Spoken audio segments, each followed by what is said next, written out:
जे चक्राबरोबर कुंडलिनी हा प्रकार काय आहे? एक्झॅक्टली.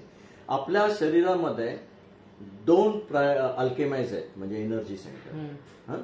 तर एक एनर्जी सेंटर जे आहे ते मी मगाशी सांगितलं ईदा आणि पिंगळामधनं ते बेसिकली जातं आणि ते आपल्या गोनाडमधनं जातं, म्हणजे ओव्हरी किंवा गोनाड म्हणतो. ओके.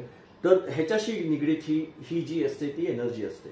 ओके. तुला माहिती असेल आपण डॉग्सना न्यूट्रल करतो किंवा हे करतो त्यावेळेला इव्हन नसबंदी करतो त्यावेळेला तुला लक्षात येईल की ती बेसिकली एनर्जी आपण एक बेसिकली एका पर्टिक्युलर पॉइंटला कट ऑफ करतो.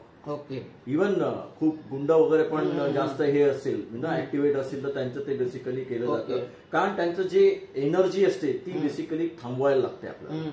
इव्हन आपण वळू म्हणतो ना, सुटलेला वळू, त्यावेळेला पण आपण तेच उपाय करतो. तर ही जी एनर्जी आहे ही बेसिकली त्या बेसिकली गोनाड आणि आपल्या रिप्रोडक्शन जे असतं त्याच्यातनं होत. ओके. दुसरी जी एनर्जी आहे ती कुंडलिनी.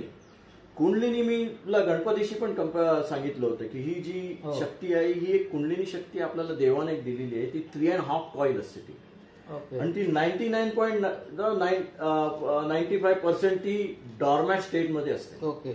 कारण कुंडलिनी ही ऍक्टिव्हेट नसते, ही थोडीशी ऍक्टिव्हेट असते. ओके.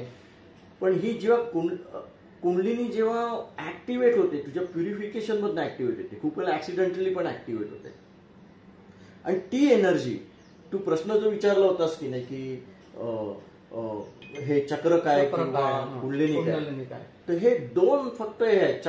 म्हणजे आपल्याकडे जी अल्केमा आहे ती प्रायमरी अल्केमा आहे आणि दुसरी अल्केमा आहे जी डिवाइन अल्केमा आहे ती कुंडलिनी. आणि हे जी कुंडलिनी जी ऍक्टिव्हेट होती ती सुषुम्नामधनं जाते. म्हणजे मी कितीतरी पुस्तकं पण आहेत त्याच्यामध्ये की कुंडलिनी ऍक्टिव्हेट झाली ऍक्सिडेंटली, पण ती ईदा आणि पिंगळामधनं गेलेली आहे, म्हणजे ती सर्क्युलर फॅशन मध्ये, आणि त्याला खूप प्रॉब्लेम्स येतात कारण तुझं प्युरिफिकेशन झालेलं नसतं. आणि तुझी सुषुम्ना आहे ना, सुषुम्ना सगळ्या चक्रांना कनेक्टेड असते, पण रूट चक्राच्या खालती जी आहे ना तिथे ती ओपन नसते.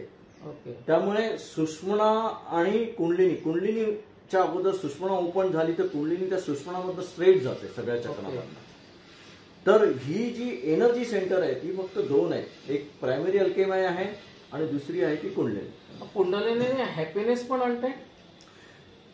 Happiness, you have to understand की ही जी अल्केमा आहे ही एनर्जी आहे. It is not going to give you happiness or something.